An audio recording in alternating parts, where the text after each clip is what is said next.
2023 पूंछ Rajouri attack, 2024 Reasi attack और अब 2025 Pahalgam attack. एक के बाद एक आतंकी हमले हुए जा रहे हैं और देश की मीडिया में हिम्मत नहीं है सरकार से सवाल करने की। ये सिर्फ 2014 से पहले होता था कि मीडिया द्वारा सरकार से सवाल पूछे जाते थे।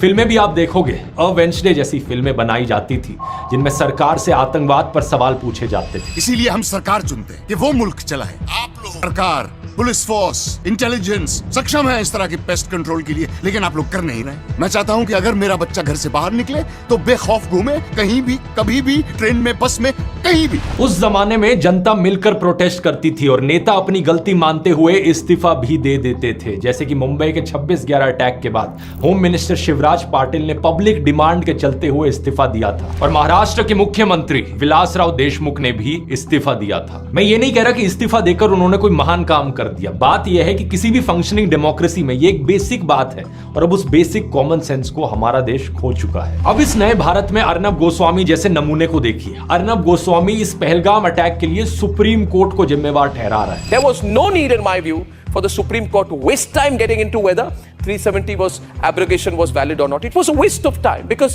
with the greatest of respect to the judges, they will not take responsibility for the security situation. ये वही नमूना है जिसकी व्हाट्सएप चैट लीक हुई थी और जिसने पुलवामा हमले के बाद व्हाट्सएप पर मैसेज लिखा था, this attack we have won like crazy. Pulwama attack के बाद सबसे पहले कवरेज कर लेने का ये जश्न मना रहा था। गोदी मीडिया एंकरों से इतनी सिंपल बात नहीं पूछी जा रही कि जिस जगह इतने सारे टूरिस्ट जमा थे वहां प्रॉपर सिक्योरिटी क्यों नहीं थी। आज तक चैनल के कॉरेस्पॉन्डेंट ने ये कहने की कोशिश की तो उनकी बात को बीच में ही काट दिया गया। ये मजाक नहीं है। 2000 टूरिस्ट किसी एक पिकनिक स्पॉट पे हैं, वहां पर ना ही पुलिस बल की कोई तैनाती, ना ही सुरक्षा बलों की कोई तैनाती। हम देखते हैं जब अमरनाथ यात्रा होती है। ये सवाल एक बच्चा तक पूछ रहा है। सरकार तो गई हुई है, मतलब इतना बड़ा आतंकवादी का हमला हुआ, उनके कुछ पता ही नहीं है। इधर पूरी नीचे पूरे आर्मी का बेस है, उन्हें भाई गल तो सीधी समझ आती है कि ਜਿਹੜਾ ਇਹ हमला होया है सरकार द्वारा, मतलब सरकार ਨੂੰ कुछ ना कुछ तो नॉलेज ਸੀਗੀ कि हमला होने वाला है। ਤਾਂ ਜੇ ਆਪਾਂ ਇੱਕ ਸੋਚਿਆ ਜਾਵੇ कि ਐਡੀ ਵੱਡੀ ਸਿਕਿਉਰਿਟੀ ਹੁੰਦੇ ਹੋਏ ਜਿਹੜਾ ਜੰਮੂ ਕਸ਼ਮੀਰ ਦਾ ਏਰੀਆ ਆ ਉੱਥੇ ਤਾਂ ਬਹੁਤ ਜ਼ਿਆਦਾ ਸਖਤਾਈ ਹੋਣੀ ਚਾਹੀਦੀ ਹੈ, ਸਿਕਿਉਰਿਟੀ ਉੱਥੇ ਬਹੁਤ ਜ਼ਿਆਦਾ ਹੋਣੀ ਚਾਹੀਦੀ ਹੈ। ਤੇ ਮੈਨੂੰ ਇਹ ਗੱਲ ਸਮਝ ਨਹੀਂ ਆਈ, ਮਤਲਬ ਉੱਥੇ ਸਿਕਿਉਰਿਟੀ ਹੈ ਨਹੀਂ ਕਿ ਉੱਥੇ ਇੰਨੀ ਦੁਨੀਆ ਘੁੰਮਦੀ, ਇੰਨੀ ਟੂਰਿਸਟ ਘੁੰਮਦੇ ਪਏ ਤੇ ਅੱਤਵਾਦੀ ਕਿਸ ਤਰ੍ਹਾਂ ਬੰਦੂਕਾਂ ਲੈ ਕੇ ਵੜ ਗਏ ਆ ਤੇ ਜੇ ਉਹਨਾਂ ਨੂੰ ਕਿਸੇ ਨੇ ਐਕਸੈਸ ਵੀ ਦਿੱਤਾ ਬੰਦੂਕਾਂ ਦਾ ਤੇ ਉਹ ਕਿਵੇਂ ਦਿੱਤਾ ਆ। ਸੋ ਇਹ ਜਿਹੜੀਆਂ ਚੀਜ਼ਾਂ ਨਾ ਆਪਾਂ ਕਹਿੰਦੇ ਆ ਆਪਾਂ ਲੜਦੇ ਆ ਕਿ ਆਪਾਂ ਪਾਕਿਸਤਾਨ ਨਾਲ ਲੜਦੇ ਆ, ਪਾਕਿਸਤਾਨ ਦਾ ਪਾਣੀ ਬੰਦ ਕਰ ਦਿੱਤਾ ਜਾਂ ਆਪਾਂ ਇੱਦਾਂ ਕਰਤਾ ਜਾਂ ਆਪਾਂ ਉੱਦਾਂ ਕਰ ਦਿੱਤਾ। ਇਹ ਸਭ ਡਰਾਮੇ ਆ, ਕੁਛ ਇੱਦਾਂ ਦਾ ਹੈ ਨਹੀਂ। ਇਹ ਸਰਕਾਰਾਂ ਰਲੀਆਂ ਆ, ਸਰਕਾਰਾਂ ਹੀ ਕਰਾਉਂਦੀਆਂ, ਸਰਕਾਰਾਂ ਹੀ ਆਮ ਬੰਦੇ ਨੂੰ ਮਰਵਾਉਂਦੀਆਂ, ਆਮ ਬੰਦਾ ਹੀ ਮਰਦਾ ਆ। ਤੇ ਇੱਦਾਂ ਹੀ ਜੇ ਆਪਾਂ ਜਾਗਰੂਕ ਨਾ ਹੋਏ ਤੇ ਆਮ ਬੰਦੇ ਨੇ ਹੀ ਮਰਨਾ। ਤੇ ਬਾਅਦ ਵਿੱਚ ਇੱਦਾਂ ਦੇ ਜਿਹੜੇ ਅਮਿਤ ਸ਼ਾਹ ਹੋਣਾ ਵਰਗੇ ਆ, ਠੀਕ ਆ ਨਾ, ਆ ਮੋਦੀ ਹੋਣਾ ਵਰਗੇ ਜਿਹੜੇ ਆਪਣੇ ਆਪ ਨੂੰ ਸੱਚਾ ਹਿੰਦੂ ਕਹਿੰਦੇ ਆ, ਠੀਕ ਆ ਨਾ, ਇਹ ਉਹਨਾਂ ਨਾਲੋਂ ਘੱਟ ਨਹੀਂ ਹੈਗੇ। ਮਤਲਬ ਜਿਹੜਾ ਬੰਦਾ ਇੱਕ ਆਤੰਕਵਾਦੀ ਜਿਨ੍ਹਾਂ ਨੇ ਤਾਂ ਮਾਰਿਆ ਹੀ ਮਾਰਿਆ, ਉਹ ਤਾਂ ਇਨਸਾਨ ਹੈ ਹੀ ਨਹੀਂ। ਪਰ ਜਿਹੜਾ ਉਹਨਾਂ ਦੇ ਪਿੱਛੇ ਜਿਹੜੀ ਰਾਜਨੀਤੀ ਖੇਡਦੇ ਆ ਨਾ, ਉਹ ਵੀ ਇਨਸਾਨ ਨਹੀਂ ਹੈਗੇ, ਉਹ ਵੀ ਹਿੰਦੂ ਨਹੀਂ ਹੋ ਸਕਦੇ। ਕਿਉਂਕਿ ਜਿਹੜੇ ਹਿੰਦੂ ਹੁੰਦੇ ਆ, ਮੁਸਲਮਾਨ ਹੁੰਦੇ ਆ, ਸਿੱਖ ਹੁੰਦੇ, ਈਸਾਈ ਹੁੰਦੇ, ਜੈਨੀ ਹੁੰਦੇ, ਜਿਹੜੇ ਇਨਸਾਨ ਹੁੰਦੇ, ਜਿਹੜੇ ਧਰਮ ਦੇ ਵਿੱਚ ਤਾਂ ਲਿਖਿਆ ਨਹੀਂ ਨਾ ਆਪਾਂ ਕਿਸੇ ਨੂੰ ਮਾਰੀਏ ਜਾਂ ਕਿਸੇ ਦਾ ਕਤਲ ਕਰ ਦਈਏ ਨਾ, ਜਾਂ ਕਿਸੇ ਮਤਲਬ ਕਹਿ ਲਓ ਨਿਹੱਤੇ ਦੇ ਵਾਰ ਕਰੀਏ। ਤੇ ਇਹ ਤਾਂ ਆਪਣੇ ਗੁਰੂਆਂ ਨੇ ਵੀ ਦੱਸਿਆ। ਤੇ ਬਾਕੀ ਹੁਣ ਗੱਲ ਰਹਿ ਗਈ ਇੱਕ ਮਤਲਬ ਜਿਹੜਾ ਮੋਦੀ ਹੈ ਨਾ ਚਾਲ ਚੱਲਦਾ ਪਿਆ ਕਿ ਆਪਾਂ ਜਿਹੜਾ ਪਾਕਿਸਤਾਨ ਉੱਧਰੋਂ ਪੰਜਾਬ ਤੇ ਇੱਧਰੋਂ ਇੰਡੀਆ ਜਿਹੜਾ ਪੰਜਾਬ ਆ, ਇਹਨਾਂ ਨੂੰ ਲੜਾਈ ਆ ਆਪਸ ਦੇ ਵਿੱਚ। ਕਿਉਂਕਿ ਇਹਨੂੰ ਪਤਾ ਵੀ ਇਹਨਾਂ ਕੋਲ ਬਹੁਤ ਸ਼ਕਤੀਆਂ ਆ, ਠੀਕ ਹੈ ਨਾ। ਇਹ ਤਾਂ ਕਰਕੇ ਮਤਲਬ ਆਪਸ ਦੇ ਵਿੱਚ ਜਿਹੜਾ ਪਿਆਰ ਆ ਉਹਨੂੰ ਖਤਮ ਕਰਨਾ चाहता है। सो देखते हैं ਆਪਾਂ बाकी वीडियो।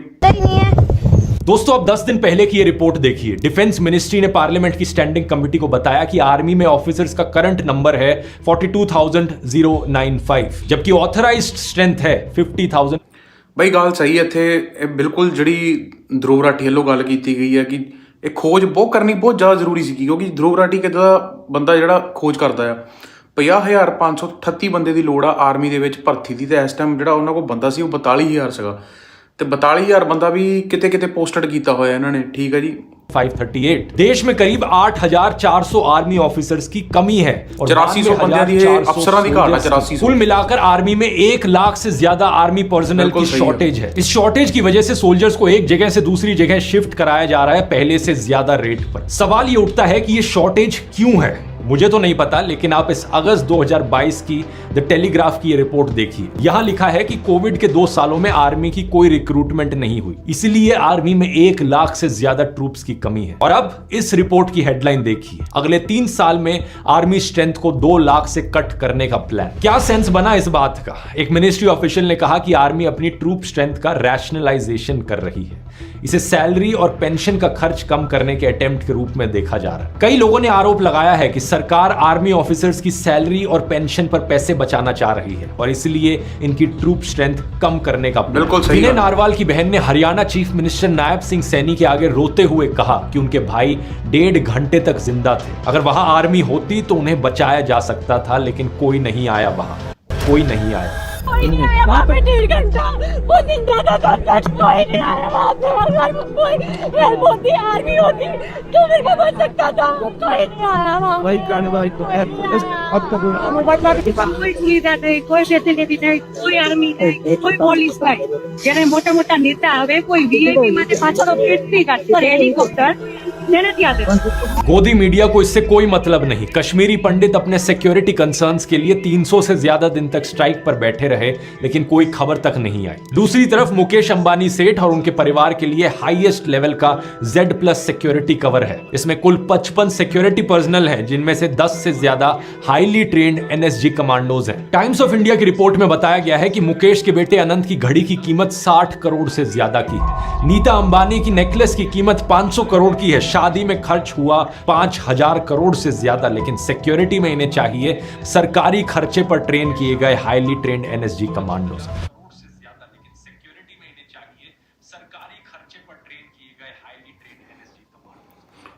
ਬਿਲਕੁਲ ਵੀ ਗੱਲ ਸਹੀ ਆ। ਇਹਨਾਂ ਵਰਗੇ ਬੰਦਿਆਂ ਨੂੰ, ਇਹਨਾਂ ਵਰਗੇ ਫੁੱਦੂਆਂ ਬੰਦਿਆਂ ਨੂੰ, ਮਤਲਬ ਇਹ ਭਾਵੇਂ ਦੇਸ਼ ਦੇ ਵਿੱਚ ਬਹੁਤ ਅਮੀਰ ਆ, ਠੀਕ ਆ ਨਾ, ਪਰ ਇਹਨਾਂ ਨੂੰ ਤੁਸੀਂ ਸਿਕਿਉਰਿਟੀ ਪ੍ਰੋਵਾਈਡ ਕਰਾ ਰਹੇ, Z+Y+ ਸਿਕਿਉਰਿਟੀ ਤੁਸੀਂ ਪ੍ਰੋਵਾਈਡ ਕਰਾ ਰਹੇ ਆ। ਜਿਹੜਾ ਆਮ ਬੰਦਾ ਆ, ਜਿਹਦੀ ਜਾਨ, ਮਤਲਬ ਗੱਲ ਨਾ ਕਿ ਪਰਿਵਾਰ ਵਾਸਤੇ ਤਾਂ ਜਿਹੜਾ ਘਰ ਦਾ ਜਿੰਨੇ ਮੈਂਬਰ ਹੁੰਦੇ ਉਹ ਬਹੁਤ ਵੈਲਿਊਏਬਲ ਹੁੰਦੇ ਆ, ਉਹਨਾਂ ਦੀ ਜਾਨ ਦੀ ਤੁਹਾਨੂੰ ਕੋਈ ਵੈਲਿਊ ਨਹੀਂ ਹੈਗੀ। ਇਹ ਸਰਕਾਰਾਂ ਹੀ ਆ, ਸਾਨੂੰ ਸਮਝਣਾ ਪੈਣਾ, ਸਭ ਸਰਕਾਰਾਂ ਦੇ ਕਿਰਾਏ ਹੁੰਦੇ ਆ। ਇਹ ਕੋਈ ਆਪਾਂ ਇਹ ਨਹੀਂ ਕਹਿ ਸਕਦੇ ਕਿ ਉਧਰੋਂ ਪਾਕਿਸਤਾਨ, ਹੁਣ ਜੇ ਆਪਾਂ ਗੱਲ ਕਰੀਏ, ਆਪਾਂ ਪਾਕਿਸਤਾਨੀਆਂ ਦੀ ਬਹੁਤ ਸਟੇਟਮੈਂਟਾਂ ਸੁਣੀਆਂ, ਉਹ ਇਸ ਗੱਲੋਂ ਵੀ ਦੁਖੀ ਆ ਕਿ ਹਾਂ ਵੀ ਜਿਹੜਾ ਹਮਲਾ ਹੋਇਆ ਜਿਹ 'ਚ ਬੱਚੇ ਮਰ ਗਏ ਆ, ਬੰਦੇ ਮਰ ਗਏ ਆ ਨਾ, ਉਹਨਾਂ ਦੇ ਭਰਾ ਮਰ ਗਏ ਆ, ਅਤੇ ਉਹ ਬਹੁਤ ਦੁੱਖ ਜਤਾ ਰਹੇ ਆ। ਉਹ ਇਹ ਤਾਂ ਨਹੀਂ ਕਹਿ ਰਹੇ ਕਿ ਹਾਂ ਬਹੁਤ ਵਧੀਆ ਹੋਇਆ, ਠੀਕ ਹੈ ਨਾ। ਗੱਲ ਇਹ ਆ ਕਿ ਜੇ ਪਾਕਿਸਤਾਨ 'ਚ ਕੋਈ ਕਬੂਤਰ ਉੱਡ ਕੇ ਆ ਜਾਂਦਾ, ਬਿੱਲੀ ਕੁੱਤਾ ਕੁਛ ਵੀ ਆ ਜਾਂਦਾ, ਅਤੇ ਪਾਕਿਸਤਾਨ ਦਾ ਨਾਮ ਲਾ ਦਿੰਦੇ ਆ। ਬਈ ਗੱਲ ਇੱਥੇ ਇਹ ਆ, ਸਰਕਾਰਾਂ ਸਾਡੀਆਂ ਜਿਹੜੀਆਂ ਹੈਗੀਆਂ ਨਾ, ਜਿਹੜਾ ਇਸ ਟਾਈਮ ਜਿਹੜਾ ਮੋਦੀ ਮਤਲਬ ਇਹੋ ਜਿਹਾ ਬੰਦਾ ਆ ਨਾ, ਜਿਹਨੇ ਜ਼ਿਆਦਾ ਪ੍ਰਧਾਨ ਮੰਤਰੀ ਬਣਿਆ, ਇਹਨੇ ਬਹੁਤ ਨੁਕਸਾਨ ਕਰਾਇਆ, ਠੀਕ ਹੈ ਨਾ, ਬਹੁਤ ਨੁਕਸਾਨ ਹੋਇਆ ਆਪਣੇ ਦੇਸ਼ ਦਾ। ਮਤਲਬ ਬੰਦੇ ਨੂੰ ਜਿਹੜੇ ਆਪਣੇ ਆਮ ਲੋਕ ਆ, ਜਿਹੜੇ ਭਗਤ ਆ ਉਹਦੇ, ਠੀਕ ਹੈ ਨਾ, ਉਹ ਤਾਂ ਉਹਦੀ ਸਪੋਰਟ ਕਰਨਗੇ, ਜਿਹੜਾ ਮੀਡੀਆ ਉਹਦੀ ਸਪੋਰਟ ਕਰਦਾ ਆ। ਪਰ ਇਸ ਬੰਦੇ ਨੂੰ ਮਤਲਬ ਕਹਿ ਲਓ ਨਾ, ਉੱਧਰੋਂ ਜਦੋਂ ਇਹ ਆਤੰਕਵਾਦੀ ਹਮਲਾ ਹੋਇਆ ਨਾ, ਇਹ UP ਦੇ ਵਿੱਚ ਰੈਲੀਆਂ ਕੱਢਦਾ ਸੀਗਾ, ਠੀਕ ਹੈ ਨਾ। ਇਹਨੇ ਜਿਹੜਾ ਅਮਿਤ ਸ਼ਾਹ ਨੂੰ ਭੇਜਿਆ ਆ ਉੱਥੇ, ਅਮਿਤ ਸ਼ਾਹ ਨੂੰ ਭੇਜਣ ਦਾ ਵੀ ਮਤਲਬ ਇਹਦਾ ਇਹੀ ਸੀਗਾ ਕਿ ਬੰਦਾ ਜਿਹੜਾ ਮਤਲਬ ਲੋਕਾਂ ਨੂੰ ਇਹ ਲੱਗੇ ਕਿ ਹਾਂ ਸਾਡੀ ਜਿਹੜੀ ਪਾਰਟੀ ਦਾ ਬੰਦਾ ਉੱਥੇ ਗਿਆ ਆ, ਅਤੇ ਜਿਹੜੀ ਸਿੰਪਤੀ ਜਤਾ ਰਿਹਾ ਕਿ ਹਾਂ ਸਾਨੂੰ ਬਹੁਤ ਦੁੱਖ ਆ। ਪਰ ਇਹਨਾਂ ਨੂੰ ਕੋਈ ਫਰਕ ਨਹੀਂ ਹੁੰਦਾ, ਇਹਨਾਂ ਨੂੰ ਰੱਤਾ ਭਰਾ ਫਰਕ ਨਹੀਂ ਹੁੰਦਾ। ਸਿਰਫ ਉਹਨਾਂ ਨੂੰ ਹੀ ਫਰਕ ਪੈ ਰਿਹਾ ਜਿਨ੍ਹਾਂ ਦੇ ਪਰਿਵਾਰ ਦਾ ਬੰਦਾ ਚਲ ਗਿਆ, ਜਿਨ੍ਹਾਂ ਦਾ ਜੀ ਚਲ ਗਿਆ, ਉਹਨਾਂ ਨੂੰ ਹੀ ਫਰਕ ਪੈਣਾ। ਨੇਤਾ ਨੂੰ ਕੋਈ ਫਰਕ ਨਹੀਂ ਪੈਣਾ, ਇਹਨਾਂ ਨੇ ਫਿਰ ਉੱਦਾਂ ਹੀ ਹੋ ਜਾਣਾ। ਮੁੜ ਕੇ ਫਿਰ ਇਹਨਾਂ ਦੀ ਜਿਹੜੀਆਂ ਸਮਝਦੀਆਂ, ਹੁਣ ਇਹਨਾਂ ਨੇ ਪਾਣੀ ਰੋਕ ਦਿੱਤਾ, ਪਾਣੀ ਰੋਕਣ ਨਾਲ ਕੀ ਹੋ ਜਾਣਾ? ਪਾਣੀ ਰੋਕਣ ਨਾਲ ਕੁਛ ਨਹੀਂ ਹੋਣਾ। ਉਹਦੇ ਬਾਅਦ ਵਿੱਚ ਇਹਨਾਂ ਨੇ ਅਟਾਰੀ ਬਾਰਡਰ ਬੰਦ ਕਰ ਦਿੱਤਾ, ਉਹਦੇ ਨਾਲ ਕੀ ਹੋ ਜਾਣਾ ਦੱਸੋ? ਇਹਨਾਂ ਕੋਲ ਜਰਿਆ ਨਹੀਂ ਜਾਂਦਾ ਕਿ ਹੁਣ ਜਿਹੜਾ ਪਿਆਰ ਵੱਧਦਾ ਆ, ਲੋਕਾਂ ਦੀਆਂ ਜਿਹੜੀਆਂ ਮੁਹੱਬਤਾਂ ਵੱਧਦੀਆਂ ਆ, ਠੀਕ ਹੈ ਨਾ, ਪੰਜਾਬੀਅਤ ਜਿਹੜੇ ਉੱਧਰ ਗਏ ਉਹ ਆ, ਸਮਝਦੇ ਪਏ ਇੱਕ ਦੂਜੇ ਨੂੰ, ਇਹਨਾਂ ਕੋਲ ਸਮਝਿਆ ਨਹੀਂ ਜਾ ਰਿਹਾ। ਇਹ ਉਹੀ ਹਿੰਦੂ ਮੁਸਲਮਾਨ, ਠੀਕ ਹੈ ਨਾ, ਆਲਾ ਮਤਲਬ ਕਰਦੇ ਪਏ ਆ, ਗੇਮ ਕਰਦੇ ਪਏ ਆ। ਦੇਖੋ ਜੀ, ਮੁਸਲਮਾਨ ਵੀ ਇਨਸਾਨ ਆ, ਹਿੰਦੂ ਵੀ ਇਨਸਾਨ ਆ, ਸਿੱਖ ਵੀ ਇਨਸਾਨ ਆ, ਸਾਰੇ ਇਨਸਾਨ ਹੀ ਆ। ਗੱਲ ਮੇਨ ਆਉਂਦੀ ਆ, ਜਿਹੜੇ ਇਹ ਰਾਜਨੀਤੀ ਆ ਨਾ, ਇਹ ਇਨਸਾਨ ਨਹੀਂ ਹੈਗੇ, ਇਹ ਇਨਸਾਨ ਨਹੀਂ। ਆਪਾਂ ਨੂੰ ਇਹ ਸਮਝਣ ਦੀ ਲੋੜ ਆ। गांव ਤੁਸੀਂ ਕੋਈ ਬੰਦਾ ਚੁਣਨਾ ਨਾ अपने दिमाग ना चुनो, इन्ना के बंदे चुनने मीडिया को इससे कोई मतलब नहीं है कि सेठ और देश के बॉलीवुड सेलिब्रिटीज को यहाँ पर Y+ Z+ सिक्योरिटी कवर्स मिल रहे हैं। मुझे मुकेश अंबानी और सेलिब्रिटीज के सिक्योरिटी कवर से कोई प्रॉब्लम नहीं है, लेकिन सवाल यहाँ पर यह है कि आम लोगों को क्या मिल रहा है यहाँ पर। अब कुछ लोग कहेंगे कि VIP नेता, बिजनेसमैन, फिल्म स्टार्स देश के लिए जरूरी है, इसलिए उनके लिए ज्यादा सिक्योरिटी कवर जस्टिफाइड है। लेकिन पहलगाम में जो आम इंसान मारे गए, वो भी तो अपने परिवार के लिए उतने ही जरूरी है ना। उनकी पत्नी, उनके बच्चे और उनके माँ बाप के लिए तो वही दुनिया है। सवाल यहाँ पर यह है कि आम लोगों की ही जान इतनी बिल्कुल सस्ती सही क्यों है? कभी ट्रेन एक्सीडेंट में मारे जाते हैं, कभी भगदड़ में, कभी होर्डिंग गिर जाती है तो कभी पुल टूट जाता है, कभी किसी की पोर्श या लैम्बोर्गिनी गाड़ी के नीचे आके मारे जाते हैं या सड़क पर मैनहोल में गिर जाते हैं, तो कभी आतंकी हमले में मारे जाते हैं। आम लोगों की सिक्योरिटी की बात हो तो सरकार आर्मी ट्रूप्स के सैलरी और पेंशन की चिंता करने लगती है। अलग अलग स्टेट्स की पुलिस को ही देख लीजिए, कितनी ओवरवर्क्ड है। बार बार पुराने वीडियोस में मैंने इसकी बात करी है।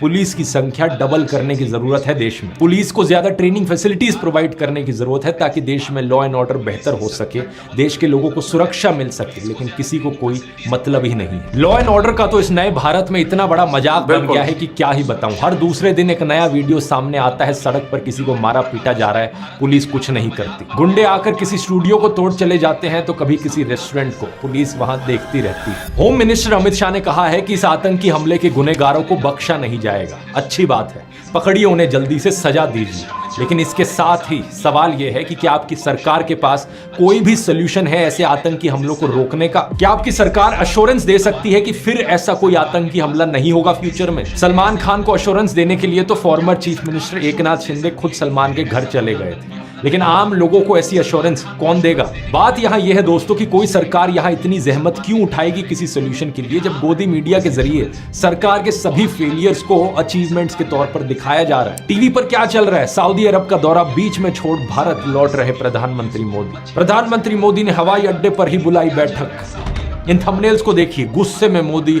ऑर्डर से पूरी दुनिया हैरान, सेना को दे डाली खुली छूट, ठोकना शुरू। जो ब्रेन वॉश लोग इस सब में यकीन करते हैं, उन्होंने अपनी इमेजिनेशन में अलग ही दुनिया बना रखी है।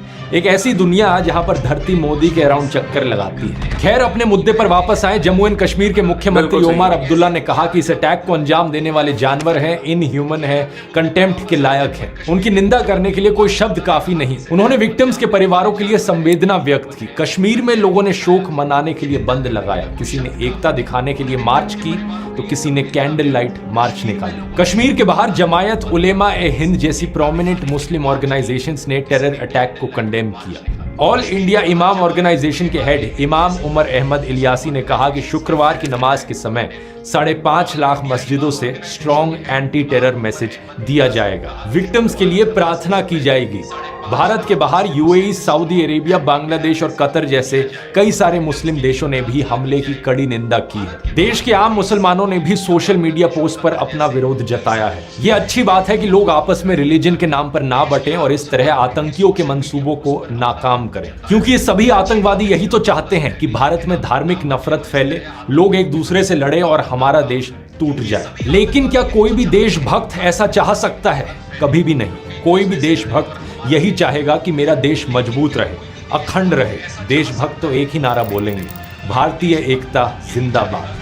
आप भी इस यूनिटी के संदेश को कमेंट्स में लिखिए अगर आप इससे एग्री करते हैं तो। मुझे बस ये बात नहीं समझ में आती कि बीजेपी वालों को इस नारे से इतना करंट क्यों लग जाता है। मैं चैलेंज देता हूं सभी बीजेपी के नेताओं को, अपने सोशल मीडिया पर लिखकर दिखाओ, भारतीय एकता जिंदाबाद। मुझे लगता नहीं कि इनमें से ज्यादा नेता ये लिखने की हिम्मत कर सकते हैं, क्योंकि इन फर्जी राष्ट्रवादियों को नफरत फैलाने से फुर्सत मिले तभी तो राष्ट्रीय एकता की बात करेंगे। ये मृतकों की अस्थियां ठंडी भी नहीं हुई थी कि बीजेपी छत्तीसगढ़ के ऑफिशियल ट्विटर और इंस्टाग्राम हैंडल ने यह बेहद ही भद्दा पोस्ट किया। एक गिबली स्टाइल इमेज जिस पर कैप्शन लिखते हैं, धर्म पूछा जाति नहीं, याद रखेंगे। इंडिया टुडे की पत्रकार प्रीति चौधरी ने इस पर तंज कसते हुए कुछ ऐसा लिखा कि किसी ट्रेजेडी का फायदा उठाने के लिए कोई समय ज्यादा जल्दी नहीं है। इस पोस्ट से दो बातें साफ दिखती हैं। पहला ये कि जातिवादी अत्याचारों को लेकर ये कभी कोई समाधान नहीं करने वाले, क्योंकि समाधान निकालने के लिए समस्या को स्वीकार करना पड़ता है। इनसे जरा पूछकर देखो कि आज तक कितने ब्राह्मण, राजपूत या बनियों की बारात में उन्हें घोड़ी पर बैठने से रोका गया है। हमेशा दलितों को ही क्यों मारा पीटा जाता है, इसको लेकर इतने सारे न्यूज आर्टिकल्स मिल जाएंगे। जाति देखकर ही मारा जाता है ना।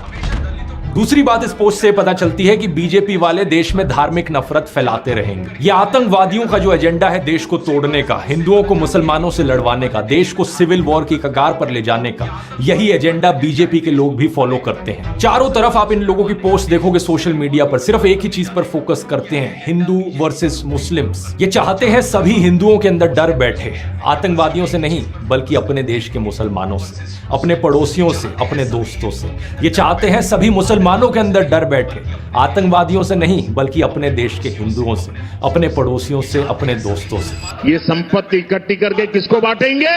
जिनके ज्यादा बच्चे हैं उनको बिल्कुल सही कहा। बांटेंगे। ये सब सिर्फ इसलिए ताकि आप इन्हें डर के मारे वोट दो। यही कारण है दोस्तों कि 2014 ये के हरामदा बाद यार। से परपेचुअली हिंदू खतरे में रहा है। चारों दिशाओं से साल भर साल, महीने भर महीने यही हिंदू खतरे में है का नैरेटिव आपको सुनाया जाता है। हैरान हो जाएंगे। इस रिपोर्ट के मुताबिक The Muslim population has gone up by 43+%. 43% बढ़ी है। The Hindu population has gone down in an equal period by 7.82%. 8% कम हुई है। Think about this. It's crazy. एक साजिश चल रहा है भारत को गजवाए हिंद करने का, इस्लामिक स्टेट बनाना चाहते हैं। जबकि 2014 से पहले इसकी आपको कोई बात भी कहीं सुनने को नहीं मिलती थी। सिर्फ सत्ता पाने के लिए ये देश में हिंदू मुसलमानों को लड़वाने की बात करते हैं, देश को तोड़ने की बात करते हैं। और बीजेपी के जैसे ही कट्टरपंथी नफरती एलिमेंट्स मुसलमानों में भी हैं दूसरी साइड पर। ऐसे मुसलमानों को आप यहाँ देख सकते हो, जब हमले की खबर आती है पोस्ट पर ये हंसने वाले रिएक्शन देते हैं। ये लोग चाहे सुधरे या ना सुधरे, लेकिन एक चीज आप समझ लीजिए, आप जो आम हिंदू, आम मुस्लिम, आम सिख, ईसाई, बौद्ध, जैन हो, चाहे आप ब्राह्मण हो, राजपूत हो या दलित हो, चाहे हरियाणवी हो या मराठी हो, एक बात ध्यान से समझ लीजिए कि हिंसा चाहे धर्म, जाति, भाषा या किसी भी और आधार पर हो, हिंसा चाहे जो भी करे, हर एक हिंसा की किसी अगर मगर के बिना आलोचना करें। चाहे वो पहलगाम का आतंकी हमला हो या पैलेस्तीन में लोगों का मारे जाना, चाहे वो जातिवाद के नाम पर हिंसा हो या मराठी ना बोलने पर, कन्नडा ना बोलने पर लोगों को मारा पीटा जाना हो, हर एक हिंसा हमारे देश में दीमक की तरह है। नफरती आतंकी लोग आप लोगों को भड़काएंगे कि उन लोगों ने ये किया वो किया, लेकिन भड़कना नहीं है। ये अस वर्सेस देम, यानी हम लोग वर्सेस वो लोग। इस जहरीले प्रोपेगेंडा से बाहर निकलना है। हम भारत के लोग, हमारी डिमांड है कि इन सभी क्रिमिनल एलिमेंट्स, टेरर एलिमेंट्स को जेल में डाल दिया जाए, इन्हें सजा दी जाए। और जो बाकी लोग हैं, हमें साथ में रहना है, देश में शांति और तरक्की लेकर आनी है। इसलिए जोर से कहिए, भारतीय एकता जिंदाबाद। इस आतंकी विचारधारा के खिलाफ, देश को तोड़ने वाले लोगों के खिलाफ भारतीय एकता जिंदाबाद। जय हिंद। जिंदाबाद। सो गाइज, ये थी आज की ध्रुव राठी की एक रिएक्शन वीडियो। और इसमें ਇਹਦੇ ਵਿੱਚ ਜੋ ਵੀ ਦੱਸਿਆ ਗਿਆ ਤੁਸੀਂ ਦੇਖ ਹੀ ਲਿਆ। ਮੈਂ ਹਿੰਦੀ ਥੋੜਾ ਜਿਹਾ ਵਿੱਚ ਬੋਲ ਗਿਆ ਤੇ ਇਹਦੇ ਵਿੱਚ ਜੋ ਵੀ ਦੱਸਿਆ ਗਿਆ ਸਾਰਾ ਕੁਝ ਤੁਹਾਨੂੰ ਸਮਝ ਆ ਗਿਆ ਹੋਣਾ ਗਾਇਜ਼, ਕਿਉਂਕਿ ਮਤਲਬ ਬਹੁਤ ਫੈਕਟ ਵਾਲੀਆਂ ਗੱਲਾਂ ਦੱਸੀਆਂ ਗਈਆਂ ਕਿ ਆਪਣੇ ਲੋਕਾਂ ਨੂੰ ਹੀ ਉਲਝਾਇਆ ਜਾ ਰਿਹਾ, ਆਪਣੇ ਲੋਕੀ ਇੱਕ ਦੂਜੇ ਤੋਂ ਡਰਨ। ਠੀਕ ਹੈ ਨਾ, ਇਹ ਕੋਈ ਕੰਟਰੀ, ਕੋਈ ਇੱਦਾਂ ਜਾਂ ਕਹਿ ਲਈਏ ਪਾਕਿਸਤਾਨ ਜਾਂ ਕੋਈ ਅਫਗਾਨਿਸਤਾਨ ਜਾਂ ਕੋਈ ਹੋਰ ਕੰਟਰੀ ਇੱਦਾਂ ਨਹੀਂ ਚਾਹੁੰਦੀ ਕੋਈ ਵੀ ਕਿਸੇ ਦੇ ਦੇਸ਼ 'ਚ ਹਮਲਾ ਹੋਵੇ ਜਾਂ ਅਸੀਂ ਕਰੀਏ। ਤੁਹਾਨੂੰ ਮੈਂ ਦੱਸਿਆ ਪਹਿਲਾਂ ਵੀ ਕਿ ਵੱਡੀਆਂ ਜਿਹੜੀਆਂ ਲੀਡਰਸ਼ਿਪ ਆ ਜਾਂ ਜਿਹੜੇ ਮੇਨ ਅਹੁਦੇ 'ਤੇ ਬੈਠੇ ਆ, ਇਹ ਕੰਮ ਕਰਵਾਉਂਦੇ ਆ। ਜਿਹੜਾ ਆਮ ਪਬਲਿਕ ਆ, ਆਮ ਪਬਲਿਕ ਨੂੰ ਮੁਸੀਬਤ ਸਹਿਣੀ ਪੈਂਦੀ ਹੈ। ਠੀਕ ਹੈ ਨਾ, ਆਮ ਪਬਲਿਕ ਨੂੰ ਲੜਾਇਆ ਜਾਂਦਾ ਆ। ਜਿੱਦਾਂ ਹੁਣ ਮੋਦੀ ਵਰਗੇ ਇਹ ਚਾਹੁੰਦੇ ਆ ਕਿ ਹਾਂ ਫਟਾਫਟ ਇਹਨਾਂ 'ਚ ਲੜਾਈ ਹੋਵੇ।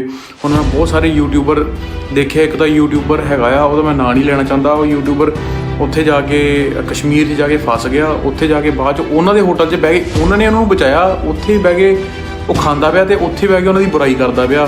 ਤੇ ਉਹ ਆਪਣੇ ਆਪ ਨੂੰ ਹਿੰਦੂ ਵੀ ਕਹਿੰਦਾ ਕਿ ਮੈਂ ਬਹੁਤ ਵੱਡਾ ਹਿੰਦੂ ਹਾਂ। ਠੀਕ ਹੈ ਨਾ, ਜਿਹੜਾ ਬੰਦਾ ਹਿੰਦੂ ਆ ਨਾ ਭਰਾਵਾ, ਕਦੀ ਹਿੰਦੂਆਂ ਨੂੰ ਮਿਲੀ, ਹਿੰਦੂਆਂ ਨੂੰ ਪੁੱਛੀ ਕਦੀ ਕਿ ਹਿੰਦੂ, ਸਿੱਖ, ਮੁਸਲਮਾਨ, ਈਸਾਈ, ਜੈਨ, ਉਹ ਕਦੀ ਇੱਦਾਂ ਫਰਕ ਹੀ ਨਹੀਂ ਕਰਦੇ। ਜਿੱਦਾਂ ਤੂੰ ਬੋਲਦਾ ਪਿਆ ਸੀਗਾ ਕਿ ਇੱਥੇ ਦੇ ਕਸ਼ਮੀਰ ਦੇ ਲੋਕ 90% ਕਸ਼ਮੀਰ ਦੇ ਲੋਕ ਜਿਹੜੇ ਰਲੇ ਉਹ ਆ ਅੱਤਵਾਦੀਆਂ ਦੇ ਨਾਲ। ਠੀਕ ਹੈ ਨਾ, ਕਿ ਮੈਂ ਕਦੀ ਮੁੜ ਕੇ ਕਸ਼ਮੀਰ 'ਚ ਨਹੀਂ ਆਉਣਾ। ਮਤਲਬ ਬੰਦਾ ਇੰਨਾ ਕੁ ਜ਼ਿਆਦਾ ਨੈਗੇਟਿਵ ਕਰਦਾ ਪਿਆ ਸੀ ਨਾ ਕਿ ਕੋਈ ਟੂਰਿਸਟ ਨਾ ਆਵੇ, ਪਰ ਇੱਦਾਂ ਹੋਣਾ ਨਹੀਂ। ਉਹਦੇ ਕਹਿਣ ਨਾਲ ਕੁਛ ਨਹੀਂ ਹੋਣਾ। ਬਹੁਤ ਸਾਰੇ ਟੂਰਿਸਟ ਆਉਗੇ ਵੀ ਉੱਥੇ। ਮੈਂ ਸਮਝ ਸਕਦਾ ਕਿ ਆਹ ਬਹੁਤ ਦੁੱਖ ਦੀ ਘੜੀ ਆ। ਜਿਹੜੇ ਉੱਥੇ ਲੋਕ ਰਹਿੰਦੇ ਸੀਗੇ ਉਹਨਾਂ ਨੇ ਬਹੁਤ ਜਾਨਾਂ ਬਚਾਈਆਂ ਲੋਕਾਂ ਨੇ। ਉਹ ਵੀ ਬਹੁਤ ਮਤਲਬ ਕਹਿੰਦੇ ਹੁੰਦੇ ਨਾ ਕਿ ਡੀਪ ਇੱਕ ਸਦਮੇ ਚੱਲ ਗਏ ਆ ਕਿ ਉਹਨਾਂ ਨੂੰ ਲੱਗਦਾ ਕਿ ਸਾਡਾ ਸ਼ਾਇਦ ਹੁਣ ਚੀਜ਼ ਬਦਨਾਮ ਹੋ ਗਈ ਹੈ, ਟੂਰਿਸਟ ਨਹੀਂ ਆਉਣਗੇ। ਤਾਂ ਉਹ ਕਈ ਮੀਡੀਆ ਦੇ ਅੱਗੇ ਆ ਕੇ ਉਹ ਚਾਹੁੰਦੇ ਆ ਕਿ ਦੱਸਣ, ਆਪਣੀ ਮਤਲਬ ਕਿ ਕਲੈਰੀਫਿਕੇਸ਼ਨ ਦੇ ਰਹੇ ਆ। ਬਾਕੀ ਉਹਨਾਂ ਦੀ ਕੋਈ ਗਲਤੀ ਨਹੀਂ ਹੈਗੀ। ਤੇ ਜਿਹੜੇ ਲੋਕੇ ਬਚ ਕੇ ਆਏ ਆ ਉਹ ਆਪ ਦੱਸ ਰਹੇ ਆ ਕਿ ਉਹਨਾਂ ਲੋਕਾਂ ਨੇ ਬਹੁਤ ਮਦਦ ਕੀਤੀ। ਈਵਨ ਕਿ ਉਹ ਮੁਸਲਿਮ ਸੀਗੇ ਜਿਨ੍ਹਾਂ ਨੇ ਇੰਨੀ ਮਦਦ ਕੀਤੀ ਆ ਉਹਨਾਂ ਦੀ। ਠੀਕ ਆ ਨਾ, ਹਿੰਦੂਆਂ ਦੀ ਮਦਦ ਕੀਤੀ ਆ। ਸੋ ਆਪਾਂ ਨੂੰ ਇਹ ਚੀਜ਼ਾਂ ਸਿੱਖਣਾ ਚਾਹੀਦਾ ਆ। ਬਾਕੀ ਜੇ ਆਪਾਂ ਕਹਿੰਦੇ ਨਾ ਬਲੇਮ ਆਪਾਂ ਪਾਕਿਸਤਾਨ 'ਤੇ ਲਾਉਂਦੇ ਆ, ਇਹ ਸਾਡੇ ਜਿਹੜਾ ਰਾਜਨੀਤੀ ਨਾ ਇੱਦਾਂ ਚੱਲਦੀ ਰਹਿਣੀ ਹੈ, ਇਹ ਬਹੁਤ ਘਟੀਆ ਆ। ਤੇ ਇਹਨਾਂ ਨੂੰ ਆਪਣੇ ਦਿਮਾਗ 'ਤੇ ਹਾਵੀ ਨਾ ਹੋਣ ਦਿਓ ਜਿਹੜਾ ਨੋਰਮਲ ਬੰਦਾ ਆ। ਹੁਣ ਜਿਹੜੇ ਪੜ੍ਹੇ ਲਿਖੇ ਆ, ਉਹ ਕਈ ਹੁੰਦੇ ਪੜ੍ਹੇ ਲਿਖੇ ਅਨਪੜ੍ਹ ਵੀ ਜਿਹੜੇ ਕਿ ਚਾਰ ਬੰਦਿਆਂ 'ਚ ਬਹਿ ਕੇ ਇੱਦਾਂ ਦੀਆਂ ਗੱਲਾਂ ਕਰਨ ਲੱਗ ਪੈਂਦੇ ਅਤੇ ਲੜ ਪੈਂਦੇ ਆ। ਸੋ ਇਹਨਾਂ ਤੋਂ ਬਚੋ। ਠੀਕ ਆ ਨਾ, ਇਹ ਕੋਈ ਹਿੰਦੂ ਮੁਸਲਿਮ ਦੀ ਲੜਾਈ ਨਹੀਂ ਹੈਗੀ, ਇੱਕ ਟੈਰਰਿਸਟ ਦੀ ਲੜਾਈ ਆ ਕਿ ਜਿਹੜੇ ਬੰਦਿਆਂ ਨੇ ਕਿਸੇ ਨੂੰ ਮਾਰਿਆ ਉਹਨੂੰ ਸਜ਼ਾ ਮਿਲਣੀ ਚਾਹੀਦੀ, ਸਿੰਪਲ ਜੀ ਗੱਲ ਆ, ਠੀਕ ਹੈ ਨਾ, ਉਹ ਚਾਹੇ ਕੋਈ ਵੀ ਹੋ